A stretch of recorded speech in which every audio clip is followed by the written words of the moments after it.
de cierto os digo, el que cree en mí tiene vida eterna. Yo soy el pan de vida. Buenas tardes para todos ustedes, hermanos y hermanas, en este programa de una liturgia para la vida.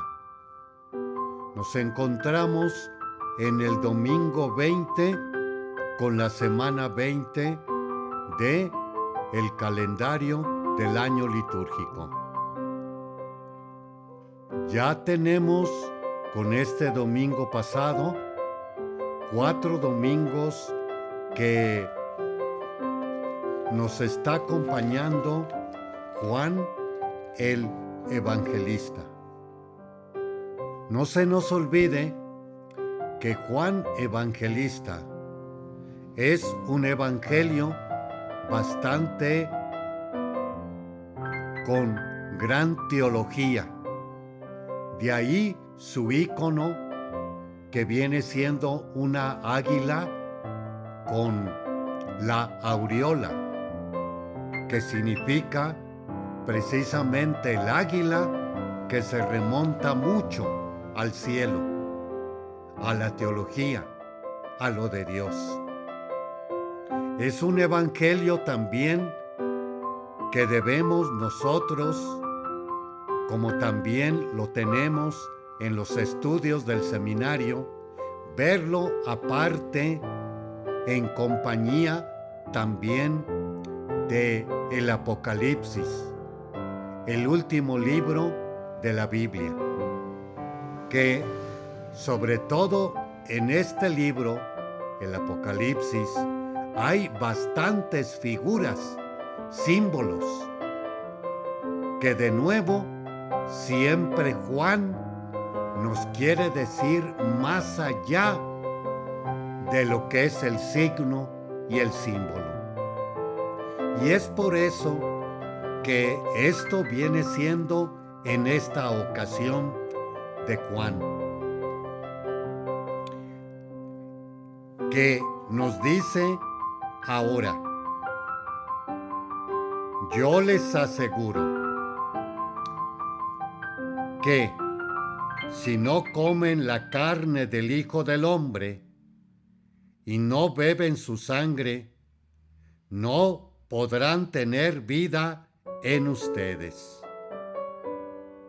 El que come mi carne y bebe mi sangre tiene vida eterna, y yo lo resucitaré en el último día. Para ahondar en la carne, para ahondar en la sangre, si no tenemos nosotros, ante todo la fe, como el estudio mínimamente de estas letras y pedazos que se nos dan en los evangelios, no vamos a poder ahondar en ello. Una de las cosas bastante buenas que nos podían ayudar viene siendo el ser humano. O también recordemos, y se hizo carne por obra del Espíritu Santo y nació de María la Virgen. También Pablo nos amplía más, que nos dice que Jesús compartió en todo nuestra condición humana, menos en el pecado. También nos pudiera ayudar los ahora modelos, paradigmas que con la New Age, más también los influencers actualmente nos están aquí, allá, bombardeando. sin negar también los deportistas y artistas. O vámonos a los nombres actuales. No es la idea de el padre o la madre ponerle a su hijo o hija un nombre de aquella personalidad resaltante de la época, para que en el futuro también éste sea igual que el nombre que lleva. Esto viene siendo la carne. La carne en el mensaje de Jesús, en su obrar, en su hablar, en su decir, en escuchar, en ver a los de su tiempo. Y cómo Él de nuevo nos lo va a decir en el Evangelio: Maestro, come. Mi comida es hacer la voluntad de mi Padre. También nos puede ayudar bastante la primera lectura, tomada de los Proverbios. Y nos dice: la sabiduría se ha edificado una casa y ha preparado un banquete. Ha mezclado el vino y puesto la mesa.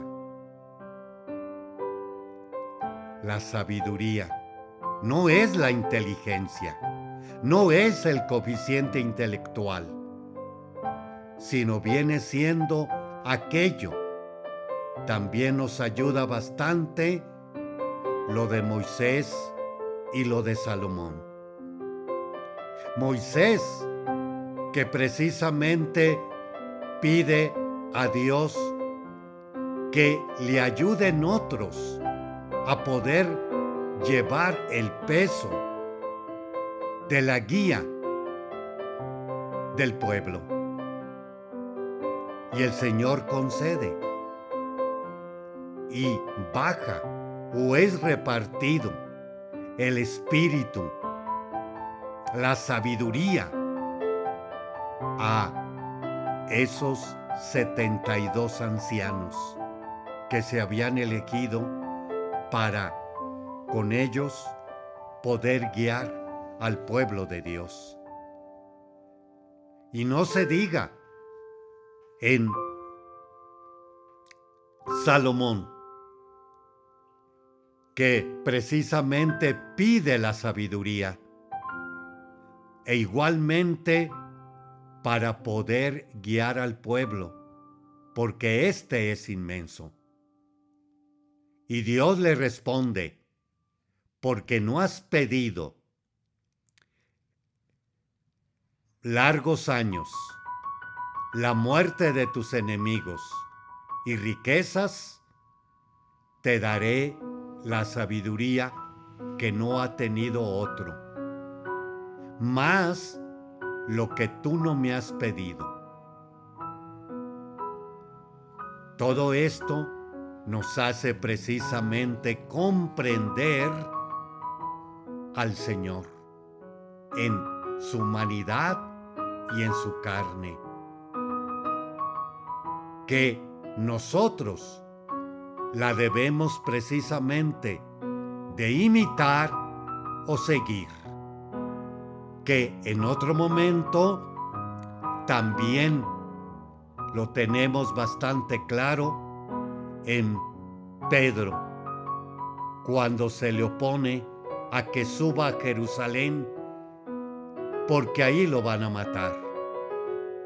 Y lo que más conocemos: apártate de mí, Satanás, porque tú piensas conforme a los hombres y no conforme a Dios. Y también se dice que es ponte atrás de mí, sígueme, sigue mis pasos. Todo esto, pues, nos da bastante tela de las Escrituras donde cortar y poder ayudarnos para entender más lo que dice en este signo Juan: el que come mi carne y bebe mi sangre tendrá vida eterna, y yo lo resucitaré en el último día. Haremos un espacio y regresamos. Le esperamos.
Continuamos con esta segunda parte de Una liturgia para la vida. Les comparte estos momentos de reflexión el padre Víctor Anguiano de la diócesis de San Cristóbal de las Casas. También pueden ustedes ir a otros medios de comunicación: Spotify, Apple Podcasts, YouTube Music, Amazon Music, como iHeartRadio. Domingo 20, semana 20 de esta segunda etapa del tiempo ordinario, que vamos caminando hasta el domingo 34, que Dios mediante terminará con la festividad de Cristo Rey. Juan nos ha estado acompañando en estos 4 domingos y comentábamos que Juan, con su otro libro en las Sagradas Escrituras llamado Apocalipsis, son libros verdaderamente complicados para poderlos interpretar. Necesitamos un tanto de oración, de estudio, también allí hay un libro bastante bueno que nos puede ayudar, que viene siendo la Lectio Divina, donde precisamente estos evangelios o versículos de los evangelios bastante explicados, ahondados y ante todo para vivirlos. Porque de nuevo, no solamente es comulgar, sino comulgar con el pensamiento del Señor Jesús, con su humanidad y, como decíamos anteriormente, ver, oír, escuchar, sentir como Él. A tal grado que también Pablo nos va a decir más claramente: ya no soy yo, sino es Cristo que vive en mí. Y tenemos que tener esto bastante entendido y claro, porque, como decíamos los domingos anteriores, que viene siendo el final verdadero de nuestro caminar. Las culturas, las religiones siempre se preguntan: ¿a dónde terminará mi vida? O también, por otro lado, ¿de dónde vengo? Y nos lo está precisamente dando con claridad el Señor, que nos dice: y yo les resucitaré, en el último día. Y desafortunadamente, nosotros somos bastante despreocupados de ello. Y nos advierte Pablo en la segunda lectura, que nos dice precisamente: no sean irreflexivos, antes bien, traten de entender cuál es la voluntad de Dios. Y no se embriaguen, porque el vino lleva al libertinaje. Y también nos invita que llénense más bien del Espíritu Santo.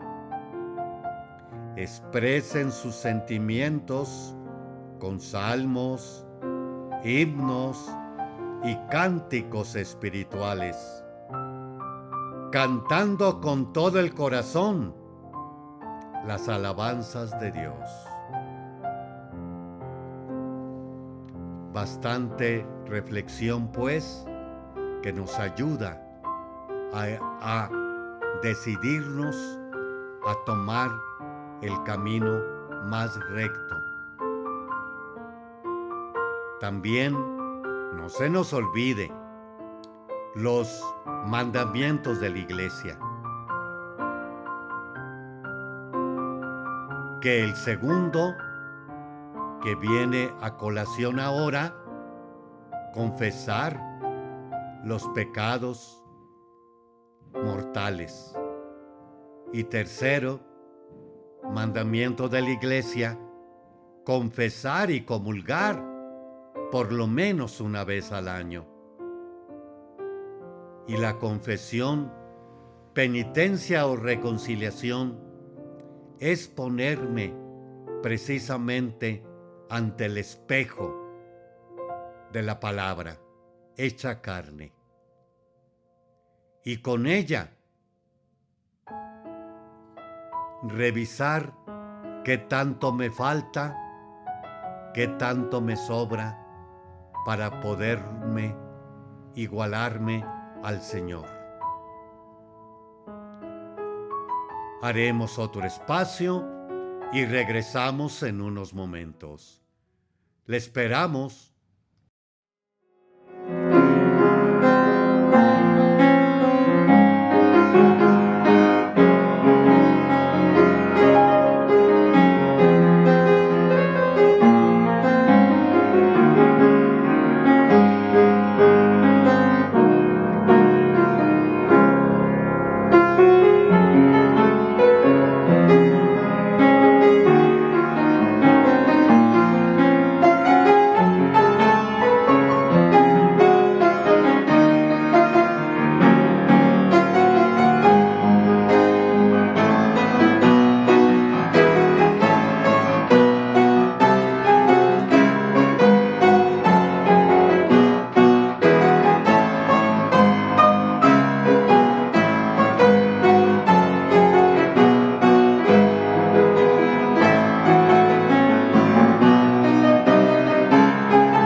Continuamos en esta tercera parte de una liturgia para la vida. Ahora vamos a adentrarnos en el comentario a la ordenación general del misal romano. Capítulo 61, que nos habla de las cosas necesarias para la celebración de la misa, vestiduras sagradas y otras cosas. Lo tenemos en la ordenación general del misal romano. Tenemos los números más ampliamente vistos y claros del 335 al 351. ¿Qué nos dice este apartado? Las vestiduras sagradas. Las vestiduras sagradas son una parte que manifiestan exteriormente la diversidad de funciones en la celebración de la Eucaristía, por lo que deben constituir el distintivo propio del oficio que desempeña cada ministro. Por otra, han de contribuir al decoro de la acción sagrada. Conviene que sean bendecidas. El alba, a modo de túnica blanca hasta los pies, es la vestidura que portan el obispo, los sacerdotes, el diácono, los acólitos y los lectores instituidos. Estos ministros y los lectores y acólitos instituidos pueden llevar otra vestidura apropiada por la conferencia de los obispos. Cuando no se requiere casulla o dalmática, se puede usar la sotana con sobrepelliz o cota. La casulla, mientras no se diga lo contrario, es la vestidura propia del sacerdote y del obispo para la celebración de la Sagrada Eucaristía y acciones sagradas que directamente se relacionan con ella, como es, por ejemplo, la procesión de los ramos. La dalmática es propia del diácono, que puede omitirse por necesidad o porque la celebración sea menos solemne. La capa pluvial la lleva el sacerdote en las procesiones y en algunas otras acciones sagradas. Los colores litúrgicos. La diversidad de colores en las vestiduras sagradas tienen como fin expresar con más eficacia, aún exteriormente, tanto las características de los misterios de la fe que se celebran, como el sentido progresivo de la vida cristiana a lo largo del año litúrgico.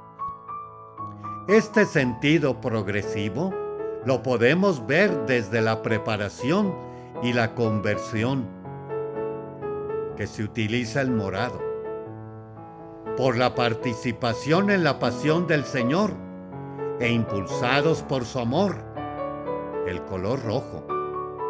Así, la participación en la Pascua, color blanco, viviendo en lo ordinario de cada día la esperanza cierta de su cumplimiento, color verde.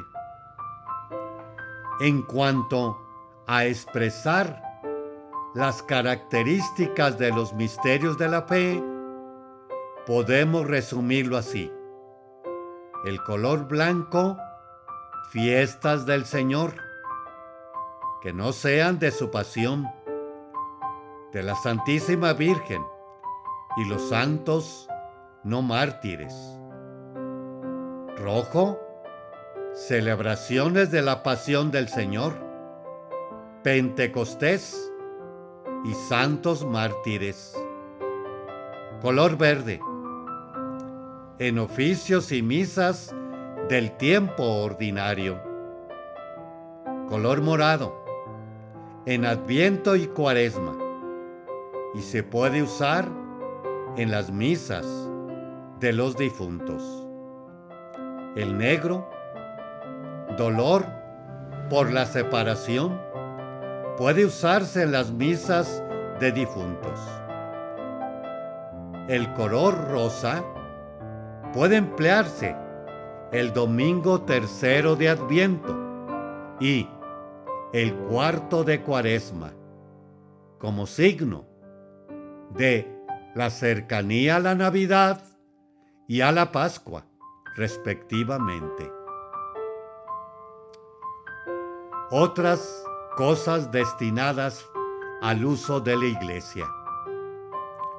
Todas las otras cosas que se destinan o al mismo uso litúrgico o de alguna otra manera a la iglesia, distíngase por su dignidad y por su adecuación al fin al que se destinan. Entre estas cosas destacan los libros litúrgicos, especialmente el Evangelio,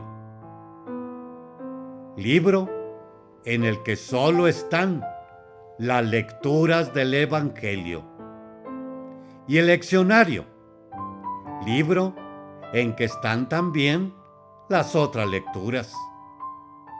Por estar destinados a la proclamación de la palabra de Dios, merecen especial veneración y deben aparecer como signos y símbolos de las realidades sobrenaturales.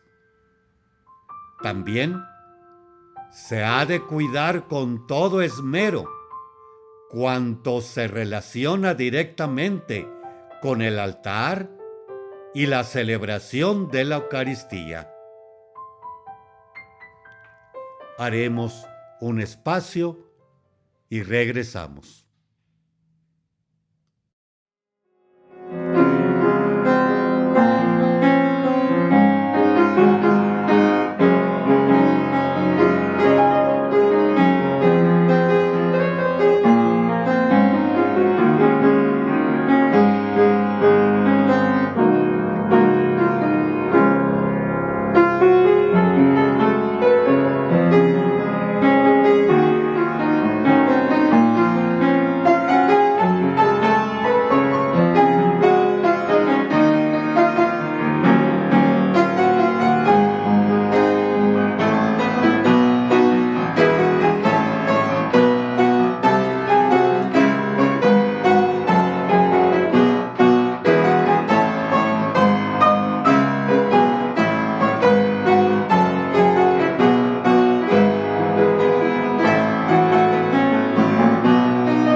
Continuamos en esta cuarta parte de una liturgia para la vida.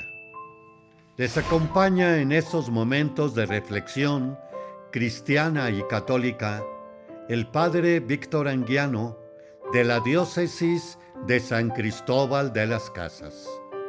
También pueden ustedes escucharme a través de otros medios de comunicación como es Spotify, Apple Podcasts, YouTube Music, Amazon Music, como iHeartRadio. Cuarta parte de este programa. Los santos y santas de esta semana. 19 de agosto. San Juan Eudes, presbítero. Años 1601-1680. Nacido en Francia, estudió con los jesuitas y luego entró en la congregación del oratorio y fue ordenado sacerdote. Luchó contra las tendencias excesivas, severas del jansenismo y fue uno de los reformadores más importantes de su tiempo. Nombrado superior de la congregación, continuó dando conferencias al clero y ofreciendo misiones populares. Dejó el oratorio para fundar la Congregación de Jesús y María, con el fin de predicar misiones populares.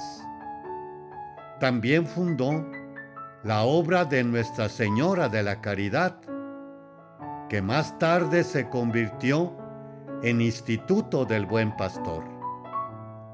Fue un gran promotor de la devoción a los sagrados corazones de Jesús y de María. El centro de la vida de Juan era Cristo mismo, que lo llenaba de la caridad de su propio corazón. El corazón de Jesús siempre ha sido la prueba de un amor sin límite hacia todas las personas. Ese corazón da la confianza absoluta de nunca ser abandonado. 20 de agosto. Bernardo Abad y doctor de la Iglesia. 1090-1153. Nació en Francia, de una familia acomodada. Bernardo entró en la abadía cisterciense de Claraval, llevando consigo a 30 amigos y parientes. Fue nombrado abad y trabajó incansablemente por la revitalización de la orden. Escribió ánimo a otros a seguir a Cristo. Fundó abadías y fue un gran pacificador. Enamorado del misterio de la Encarnación y gran devoto de Nuestra Señora, escribió profundas obras espirituales, entre las que está el comentario al Cantar de los Cantares. Bernardo nos dejó un gran ejemplo de oración y de trabajo por la paz, ahondando en la Escritura que, como dice el Catecismo, citándolo, el cristianismo no de un verbo escrito y mudo, sino del verbo encarnado y vivo. Número 108. 21 de agosto.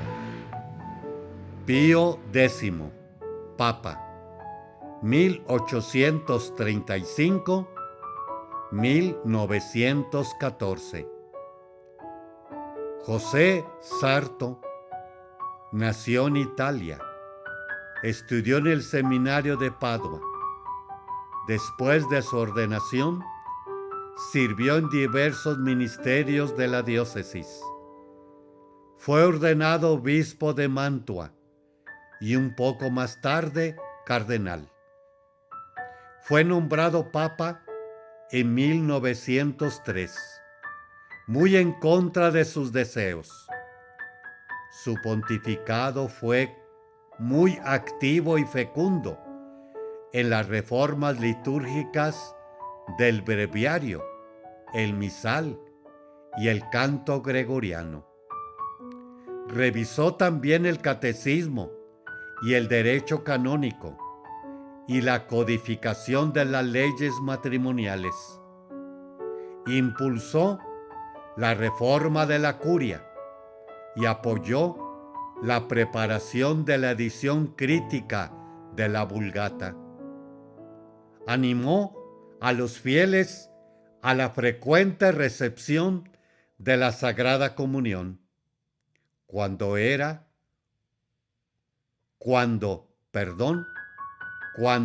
no era un uso común. Defendió la separación de la Iglesia y el Estado y prohibió al clero entrar en política.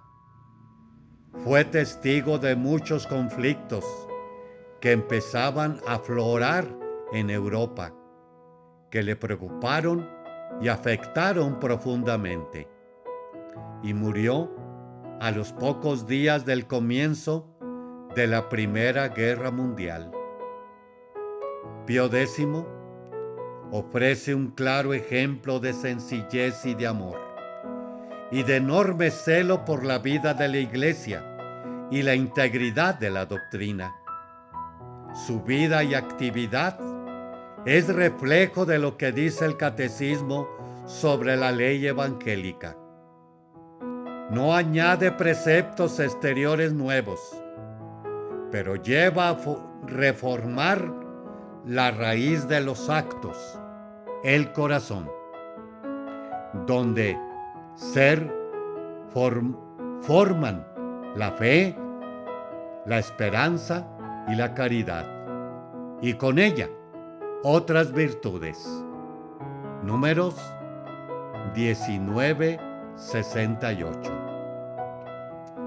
22 de agosto. Bienaventurada Virgen María, Reina.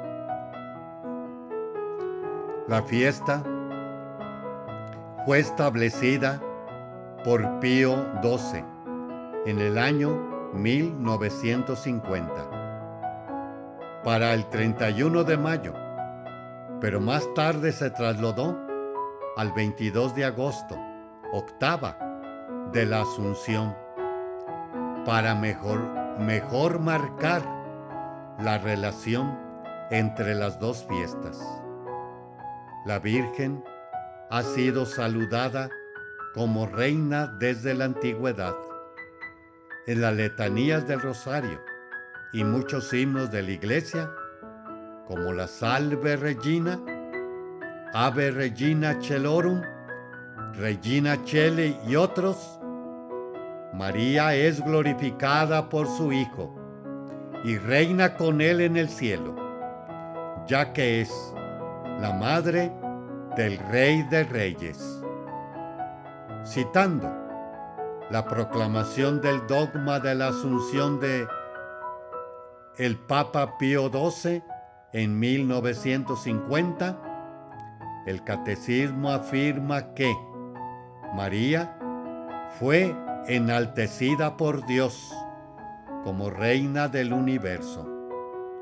Número 966. Muchas gracias, hermanos y hermanas, por dejar entrar a sus hogares, a su corazón y pensamiento. Y que estas palabras mensuales que estamos precisamente dando nos vayan ayudando a ir confortando nuestra fe y esperar siempre la otra vida llena de paz, alegría, con los bienaventurados y Dios, uno y trino. Y que María, la estrella de la evangelización, nos refuerce e ilumine en estos días de María, en estos días de agosto. Muchas gracias. Feliz tarde y noche para ustedes.